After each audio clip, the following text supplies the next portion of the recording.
All right. Good afternoon. Matt, kick us off. You got nothing?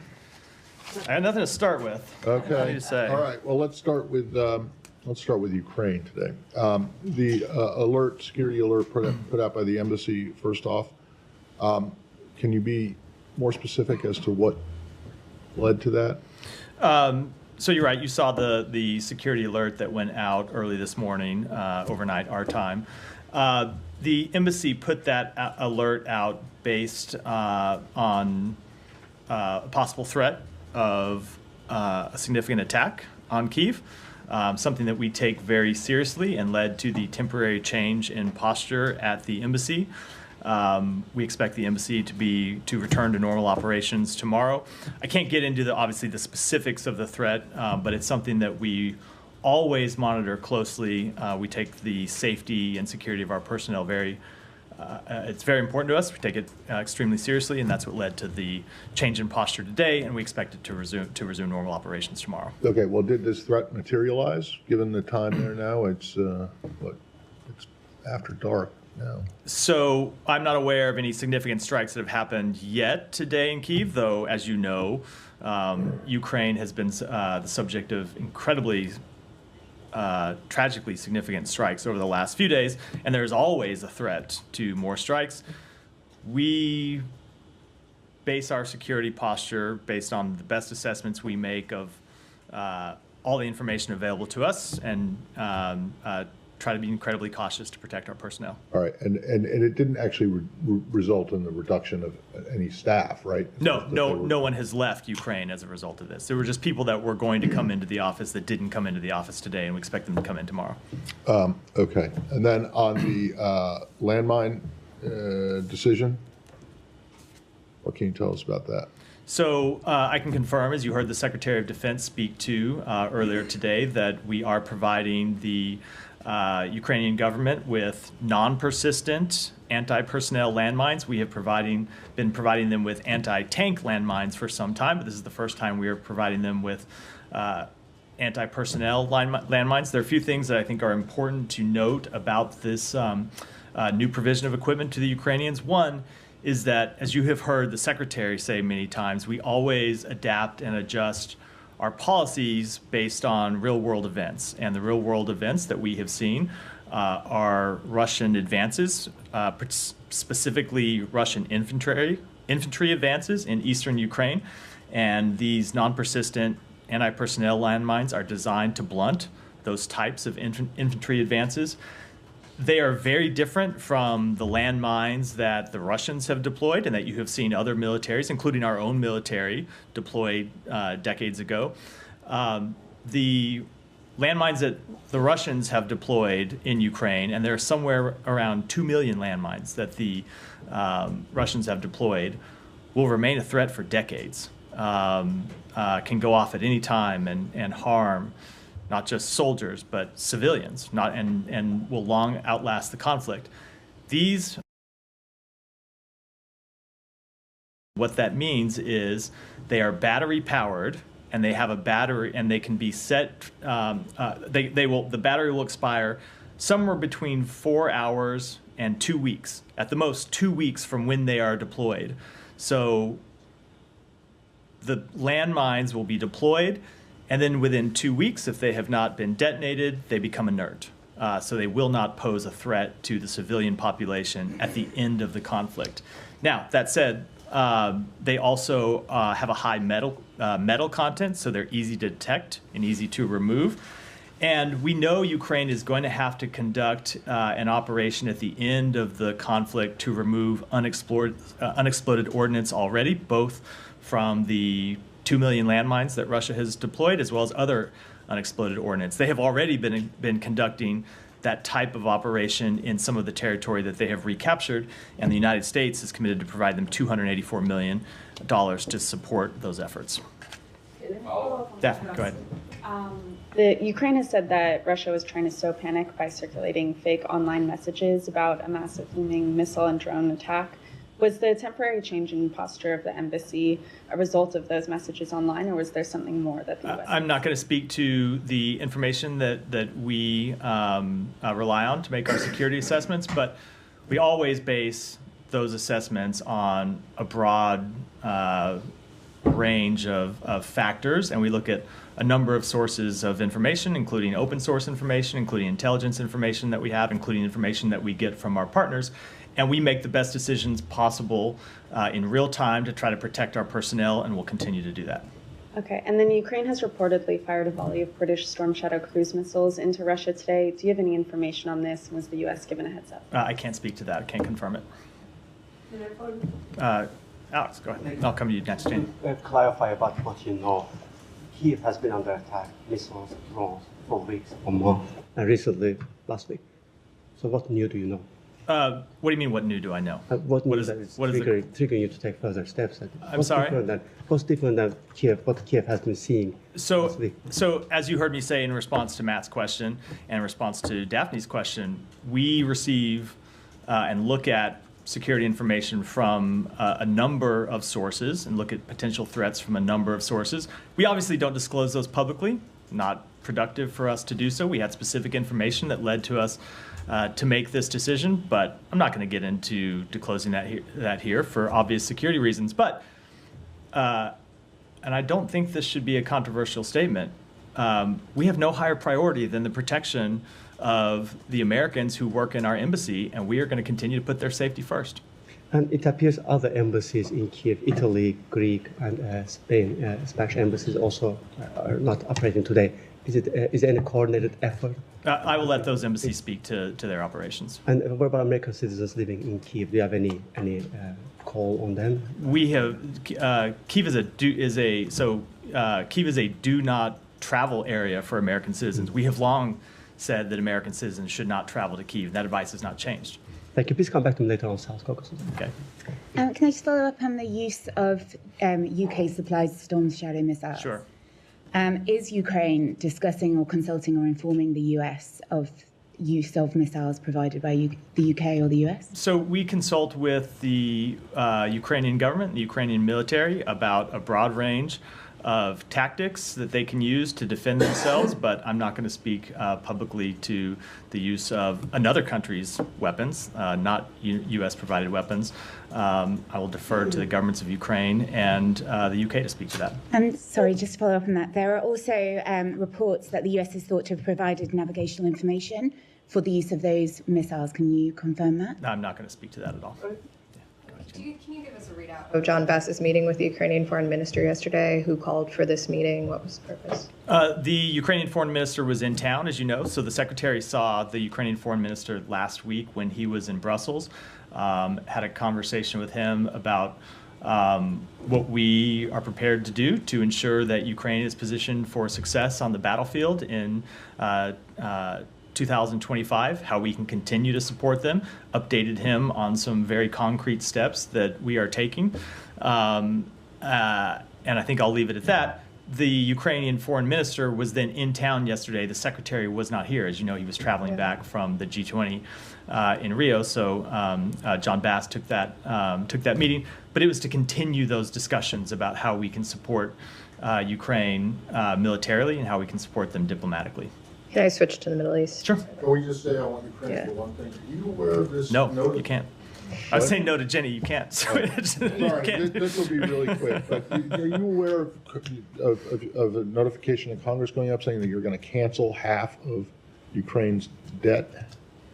About $4.65 billion. I am, and if you recall, when Congress passed the supplemental appropriations bill back in April, I think, forgetting exactly when, it contained a provision for us that allowed us to provide a certain amount of economic assistance to Ukraine, and some of that economic assistance was provided in the form of loans, and we had the option under the bill to cancel those loans at our discretion, and then Congress has the option to pass a resolution of disapproval to overturn that cancellation. So we have taken the step that was outlined in the law to cancel those loans, provide that economic assistance to Ukraine, and now Congress is welcome to take it up if they wish. And if they do pass something, a resolution of disapproval, then it won't happen?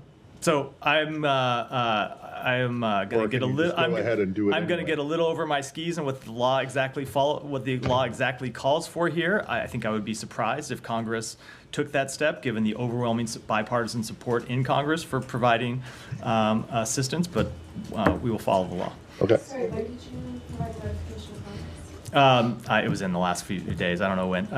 Matt seems to be aware of it becoming public. I'm not sure exactly when we made it, but it was steps that we were taking this week. Okay. Jenny, I thought you wanted. Ukraine. Oh, okay. Okay, thank you. Thank you. Such a generous colleague. So rare in this room. Yeah. Jenny, this Thank better be a you. Ukraine question or Jenny's going to come back. Yes. Right? Reclaim her time. Yeah, Ukraine and North Korea. Zelensky said that 100,000 North Korean troops would be dispatched. And also Ukraine, I'm sorry, Ukraine said that. yeah, Zelensky said 100,000 North yeah. Korean troops would be dispatched. Also, the video shown by Ukraine showed several North Korean soldiers killed. How many casualties and wounded have North Korean soldiers suffered so far? I don't have an assessment to offer from The here. second question, the South Korean National Intelligence Service has announced that North Korean troops are being deployed to the Russian army and are participating in the war in Ukraine. It has also confirmed that North Korea is providing Russia with self-propelled artillery and rocket launchers. What do you think about this? So I don't have a further assessment to offer today than what we've said in recent days about the deployment of North Korean soldiers to Kursk. We continue to see them in Kursk. We have seen some of them begin to take part in combat operations, and that makes them legitimate targets. Thank you. Anything else on Ukraine before we go? I said Ukraine. Jenny, go ahead. I'm happy to come to the Middle East, but I'm going to start with Jenny, who is next in the queue for Middle East. On the Lebanon negotiations, I know Hochstein is traveling or may have arrived in Israel. Do you feel that you have closed the gaps? Are you optimistic about potentially securing a deal in the coming days? We continue to make progress towards reaching a resolution. As you know, Amos had additional meetings with the Speaker of the Lebanese Parliament before leaving Beirut for Israel. He's now going to Israel to discuss the outlines of a potential deal. We continue to believe a deal is possible. We continue to believe a deal is in the interest of all relevant parties, and we're going to continue to push to close one. Where do things stand in terms of sustaining the LAF, them relocating to secure the border north of the Litani? We have had important conversations with our Lebanese counterparts. That's one of the things, of course, that Amos has been discussing with them during his trip. And it's one of the things that we have been discussing separate from the trip with other partners in the region and with other partners in Europe about how people can provide financial contributions to the LAF, whether there are countries that can provide training to the LAF, whether there are countries that can provide other types of operational support to the LAF to ensure that it can perform the important role that it would have to play in ensuring UN Security Council Resolution 1701 is fully implemented. And do you feel that those gaps have narrowed? Are they in a position, is it just political will at this point where? I really don't think I should get into characterizing the negotiations or the parties or kind of negotiating in public, so I'm going to decline to answer that one. Let me go ahead and I'll come to you next, Michelle. So Hezbollah's chief said they'd given feedback on the U.S. drafted ceasefire proposal. Is any of the feedback something you'd consider non-starter? Again, I'm just not going to negotiate in public in any way about this issue. Okay, and he said that they approved the track of indirect negotiations through the Speaker of the Parliament, but rejected the notion that Israel would be able to keep striking Hezbollah even after a truce is reached. Is that something you find workable? I think, again, I'm going to rely on my previous answer. Just look, when it comes to any of the underlying provisions of a potential deal that we're still trying to get over the finish line, I don't think it helps for me to in any way comment on the shape of the deal in public when we have a special envoy who's in the region trying to negotiate those issues and get to the finish line now. Okay, and the Senate is due to vote later today on 3 resolutions of disapproval that could block offensive weapons sales to Israel. Backers say that Israel must do more to protect civilians and that the U.S. should not be complicit in human rights violations. What's the administration's position on these resolutions? So I would defer to the White House to speak to administration position. I don't know that they've issued a statement of administration policy, but when it comes to the underlying issue involved here, we continue to support Israel's right to defend itself. We continue to see a significant threat from Iran, both directly. We've seen Iran launch 2 rounds of attacks against Israel, and indirectly through its proxies in the region. Okay, and then just on the UN Security Council vote this morning, your allies, France, which has hostages held in Gaza, and the UK both said the resolution firmly calls for the release of hostages. And to most people reading it, there's little difference between this language and what you abstained on in March. So why did the U.S. feel the need to block the resolution at this time? So it's a good question. The resolution does call for the release of hostages. What it doesn't do is link the release of hostages to an immediate unconditional ceasefire. And we have made clear throughout this process that we cannot support a resolution that calls for an unconditional, immediate ceasefire and delinks it from the release of hostages. There are still 7 American citizens who are being held hostage in Gaza, and we are not going to walk away from them. And so we worked in good faith for several weeks to try to get to yes on this resolution, to try to get to a resolution that we can vote for. As you know, we have voted for a resolution in the Security Council resolution already this year that called for a ceasefire, but it called for a ceasefire with the release of hostages. And that is our position. We firmly believe in it because we want to see those hostages come home.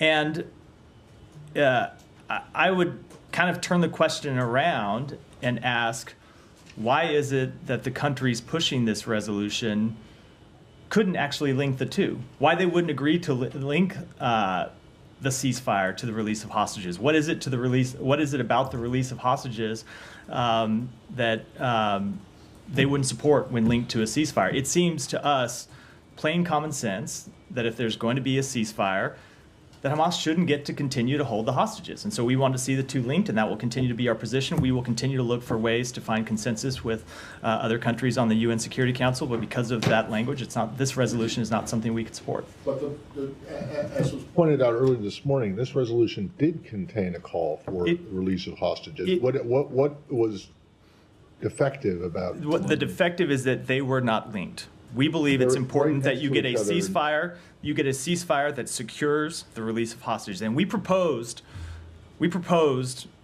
a number of different formulations that would link the two, and that would call for a ceasefire that includes the release of hostages. And I don't understand. Hold on. Let me just say, I don't understand what could be objectionable about that language. Well, right. Well, no, but I guess the point is that other people don't understand what could be objectionable about the language that you just vetoed. What is objectionable to us is that it calls for Israel an immediate ceasefire and the immediate release. It calls for an immediate ceasefire, and we don't think that Hamas. Because let's be clear about when people talk about an immediate ceasefire, what they mean is they mean for Israel to immediately stop fighting. You think Hamas is going to respect a UN Security Council resolution calling for the release of hostages? No, we don't think they are at all. So we think that if you're going to see, because we think they ought to be linked together. Because then you get international support. Hold on, you can get international support, get the backing of every country in the world behind this proposal, behind this position, which is the one that the president outlined back in May, that we did get a Security Council resolution that we supported. I think that's an incredibly powerful way for the world to speak, and we're disappointed we couldn't do it here. Well, yeah, okay, but so what would have been, I guess, would you prefer that the hostage release be put in the sentence before the ceasefire? We think it needs to be linked together, that the ceasefire... But how much more linked can they be? You could say, so we put together a bunch of different, a bunch of alternative formulations of the language. I'll just give you one here. A ceasefire that secures the release of hostages. A ceasefire and you proposed that language and people... Maybe not that exact language. We proposed a number of different formulations of the language that were not accepted. And I, for the life of me, can't understand why they weren't accepted if the parties backing the resolution really wanted to get to something that could pass the Security Council. Michelle. Yeah, thank you. I have a couple of questions on Lebanon. Do you think that Israel has achieved its military goals there and they're ready to withdraw? So I will let Israel speak to assessing its military objectives. I will say that on behalf of the United States, what we have seen is them accomplish a number of important objectives when you look at what they outlined at the opening of this conflict, when they said they wanted to go into Lebanon to clear out Hezbollah infrastructure close to the border. We have seen them over the course of the last couple months really be quite effective in clearing out Hezbollah infrastructure close to the border, which is why we believe we're in the place that we can get a diplomatic resolution now. They have pushed Hezbollah back, and I think it's important to have a diplomatic resolution that allows the Lebanese armed forces to come in and effectively patrol the area close to the area in southern Lebanon to prevent further Hezbollah, or I should say a return of Hezbollah forces. And do you have any guarantees from Israel that they will withdraw from the south? You know, I'm just not going to, that gets to the underlying issues in the proposal. I'm just not going to speak to them here while it's still under negotiation. And what role will the U.S. play in this agreement? Are you ready to send American troops to Lebanon to observe the implementation of the deal? So, I respect the continued attempts to get me to talk about underlying issues in the proposal, and you should not read one way or the other my refusal to comment on them to be an endorsement or a rejection of any of the things that are put before me here. It's just I'm going to draw a bright line that when it comes to this proposal that's under negotiation now, I just don't think I should be commenting on it. Finally, how will the U.S. guarantee that Hezbollah won't receive arms from Iran through Syria in the future? So again, there's a proposal that we are working that I'm not going to comment on, but of course, the supply of arms through Lebanon is through Syria into Lebanon is something that has been a great source of destabilization for Lebanon and has been a source of great destabilization for the region. And it's something we're incredibly focused on. Thank you. Yeah, go ahead. Thank you.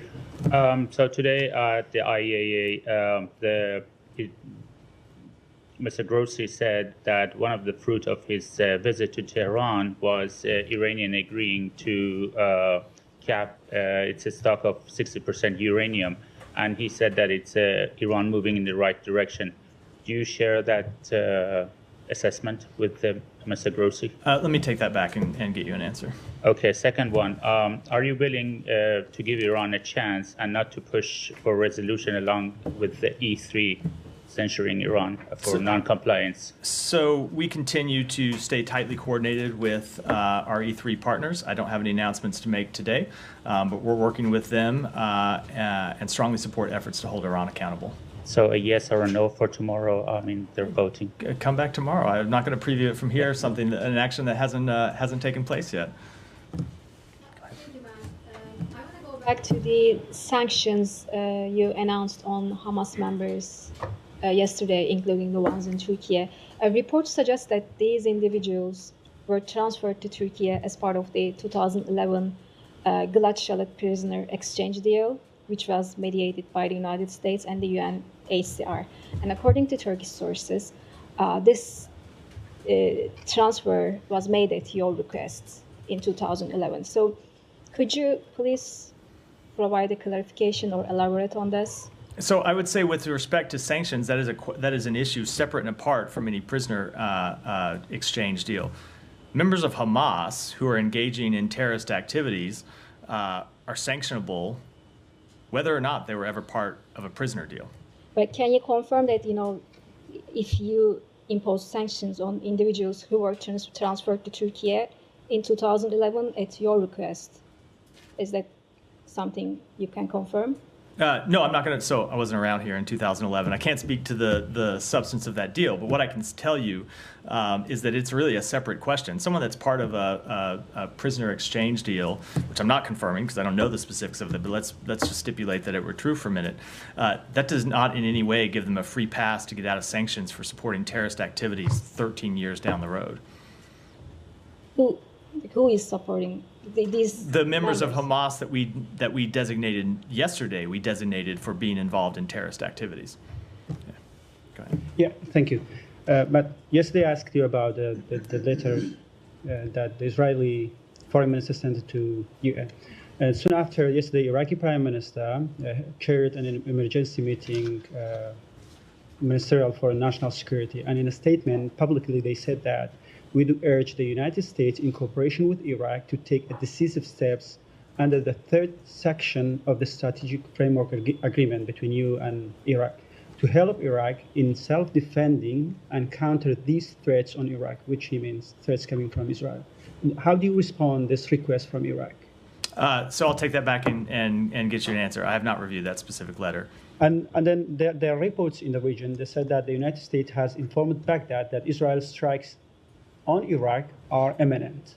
And you are exhausted from all the pressures you have put it on Israel to not attacking Iraq. If Iraqi government is not taking swift actions against these militia groups, then Israel will attack Iraq and you are no longer be able to stop them from doing this. I'm just not going to comment on speculative reports in the press. Yeah, go ahead. Thank you, Matt. It's now 296 days since Israeli forces killed Hamdullah, the Maxim Saver family members. What update do you have on this investigation? I don't have an update today.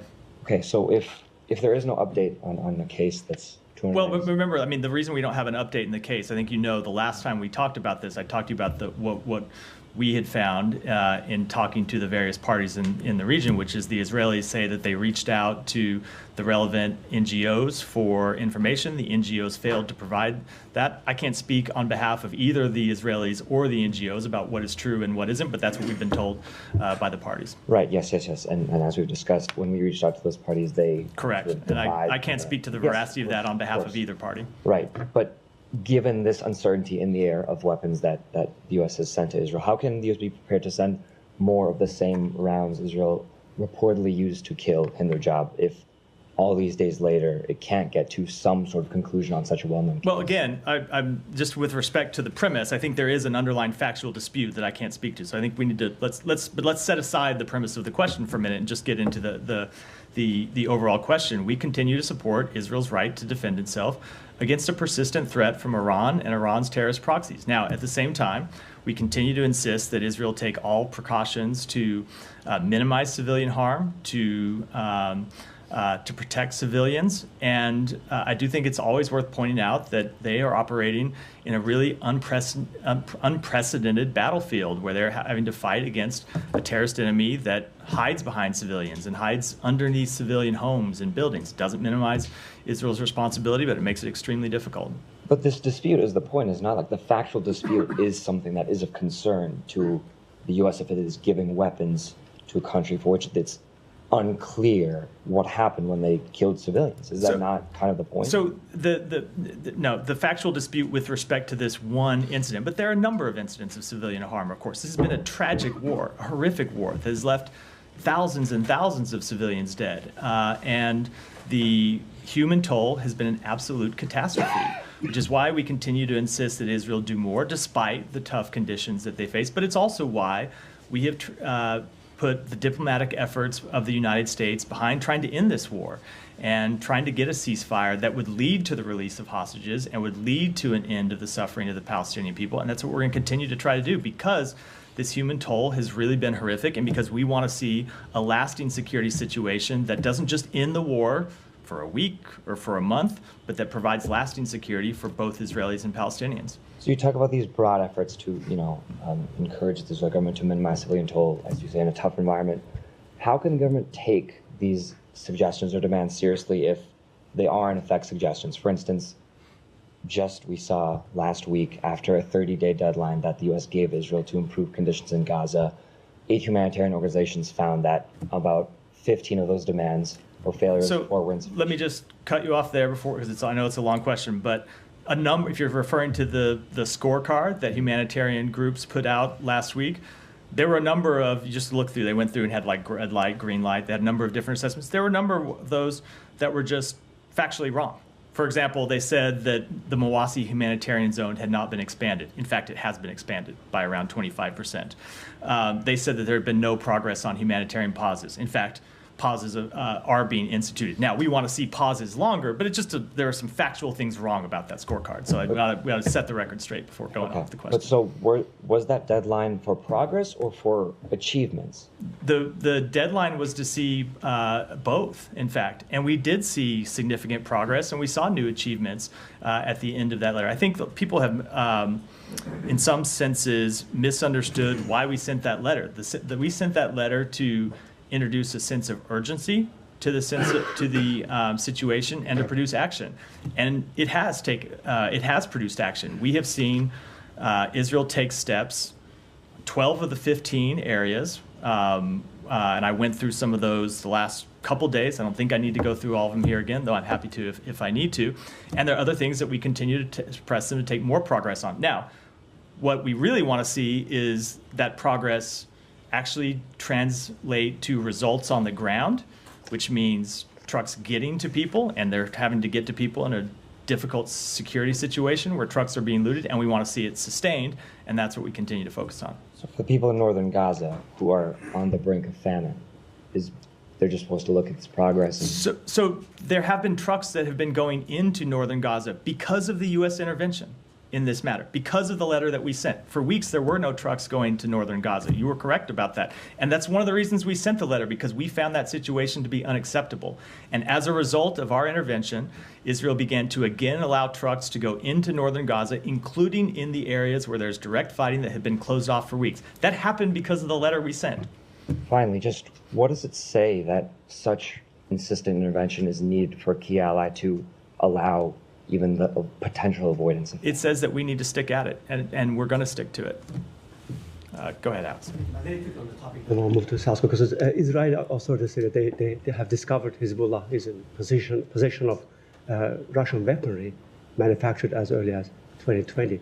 Do you know anything about that, and what kind of reaction? I don't have any assessment on it. That would be deeply concerning if true, though. Thanks so much. To South Caucasus, there are concerns that Azerbaijan has ignored human rights calls, in terms of releasing political prisoners. Two particular cases I want to highlight. One is Arif Ariel reporter Farid Mehralizadeh has been jailed in Azerbaijan in May, and the government refuses to let him go. Do you have any reaction? We have made clear to the government of Azerbaijan that they need to respect the rights of journalists to go about to conduct their jobs.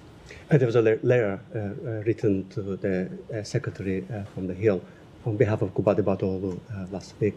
Do you have any response to the letter? And was the COP29? We will. So we will respond to the members with the letter, not publicly. And was it COP29 a missed opportunity? Was COP29 missed opportunity in terms of what? Getting releasing those political prisoners. So we continue to press on it. Our advocacy for human rights issues is not connected to any one conference. It's something that happens on a daily basis here. Started before COP, will continue after COP. Yeah, go ahead, Jalil. And then Thank you very much. Thank you very much, Matt. It's my first question in this transition period, which I call repentance. Thank you so much. I first want to apologize to you if I have. It's okay. Let's just skip through the drama and get to the question. Oh. I'm sorry. I passed the question. I passed the question. I passed it. Please go ahead. I don't want to. What? After these beautiful words, I don't want to ask even a question. Nick. Please.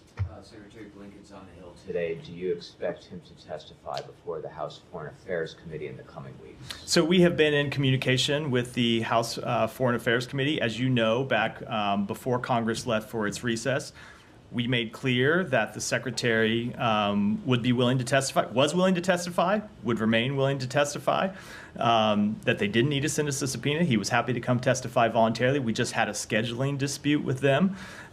We remain in communication with them. We've been in communication with them about that question the last few days to make clear that the Secretary is willing to come testify, as he has a number of times. We're working that out with the committee now.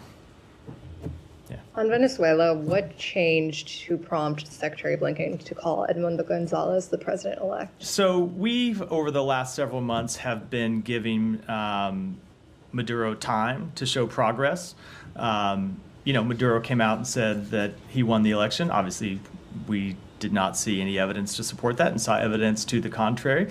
And we have been calling on him for a number of months, along with other countries in the region, other countries around the world, to produce results. He has not produced the results. He has not produced the evidence. And so at this point, we thought it was appropriate to note that Edmundo Gonzalez not only won the most votes, but as a product of winning the most votes, is the president-elect of Venezuela.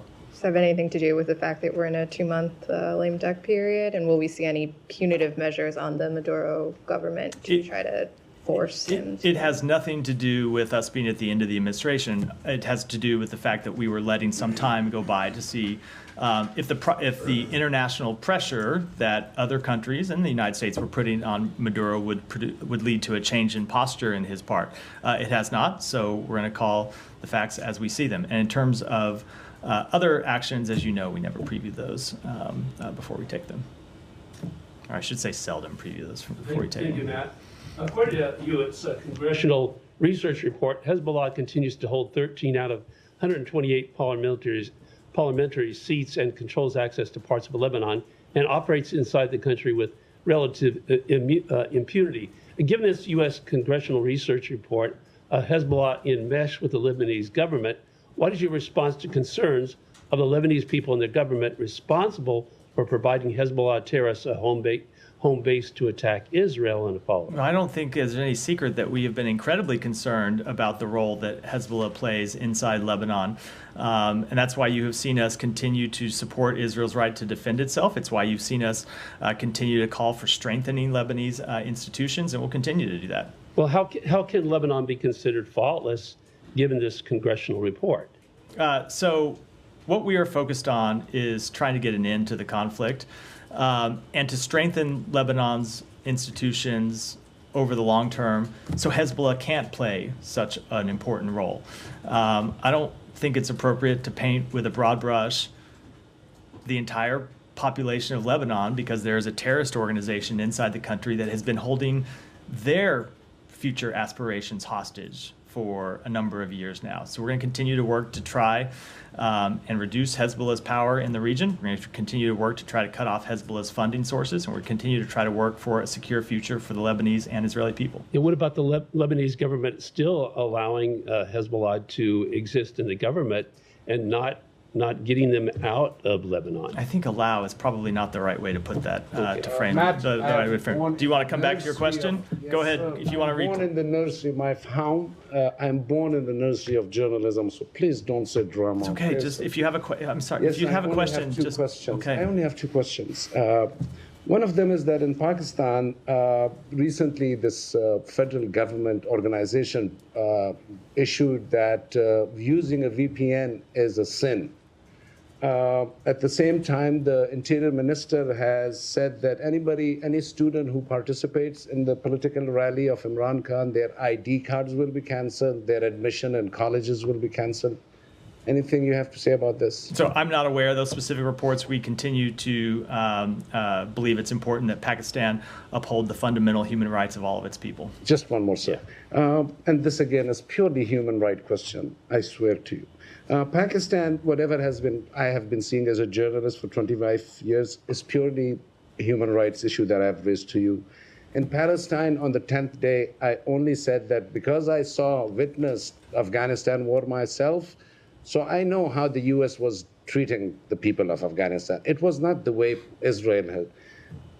And the same thing with Afghanistan. My sisters are the first girls who attended college. So for me, girls' education is a very personal matter. You know, all these 3 areas are some of the things I feel like Biden lost the administration because of simply these human rights things that your foreign policy ignored, and I raised it in front of you. Do you agree that all these factors have a human rights issue that were ignored? You said lost the administration. Did you mean lost the election?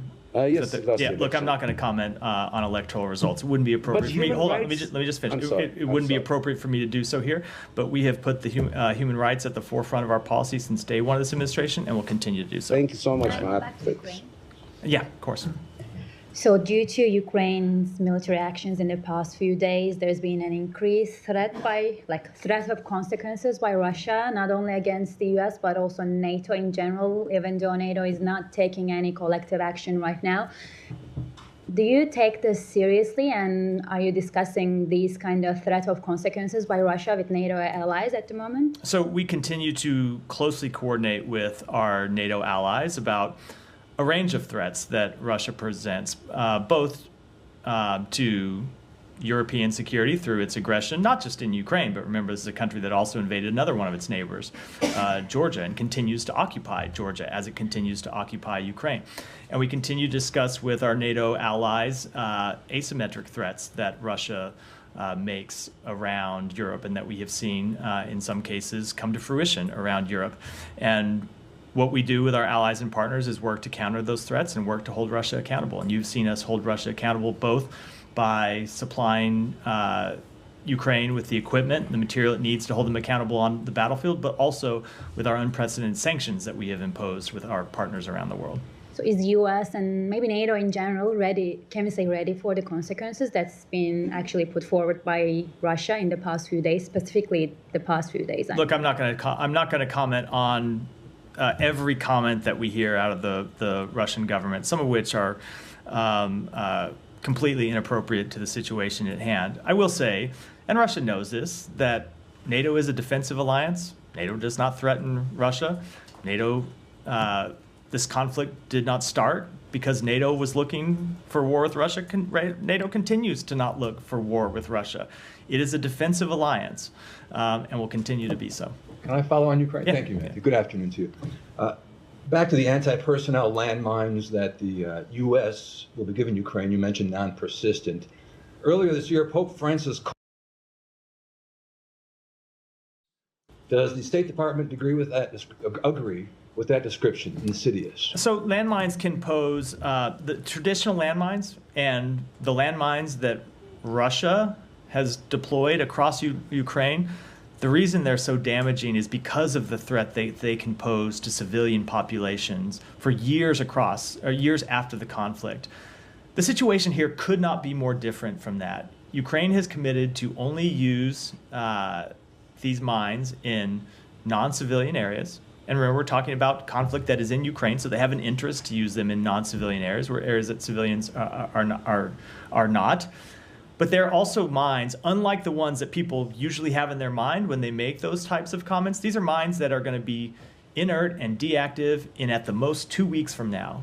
So these don't pose a threat to civilian communities when they come back into an area after the end of a war and you find them stepping on a landmine that they didn't know was there and shouldn't have been in their community. This is a much different situation. Yeah. Thank you. Do you have any information or assessment regarding claims by Asif Mahmood, an advisor to Bangladesh interim government, about preparation for an armed revolution? Additionally, are there concerns about potential source of arms or the implication of such statement for the region's stability? I haven't seen that statement at all. I wouldn't want to comment on it. But how does the United States view the increasing incident of assault on legal counsel within court premises across Bangladesh, including the recent attack on the defense lawyer of a senior leader, Amir Hussein Amu?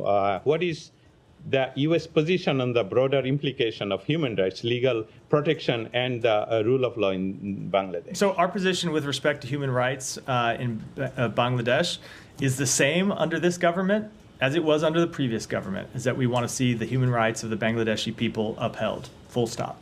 Finally, there are reports that the interim governments in Bangladesh is considering removing secularism from their constitution, which could significantly impact the country's democratic framework and minority rights. So what is your comment on that? I just don't have a comment on that. Thank you. Go to the back. Thank you very much. As this administration is about to complete its tenure, the question is, are you confident to say that you did enough measures to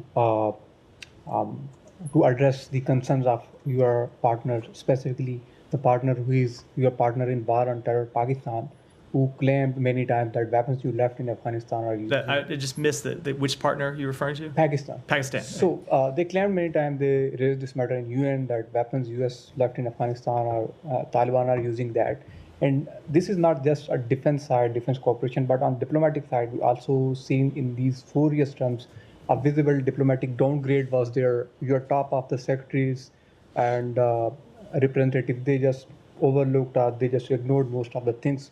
Most recent visit, what we observed was Secretary Lu. He visited India and Bangladesh, but not Pakistan. So the left 1.5 months, you have something for Pakistan and any better chances for, specifically in diplomatic measures?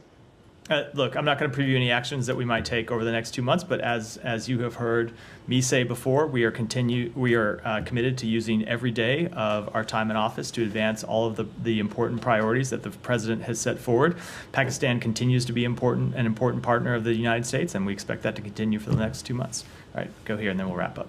Thank you, Matthew. I was just curious, where do things stand with Iran's nuclear program, and what steps is the U.S. taking to try to mitigate that program? So we continue to be committed to ensuring that Iran never achieves a nuclear weapon. We continue to work with our allies and partners to ensure that's the case, and that will be our policy through the last day of the administration. Is that something, though, where you guys are kind of passing that down to the next administration? Because it seems like the progress is still being made. So this is a threat that has existed through a number of administrations, right? This threat existed when we came into office. It existed when the previous president came into office. As long as Iran continues to enrich uranium in the way that it does, we will be committed to holding them accountable for those actions. And with that, wrap for today. Thanks.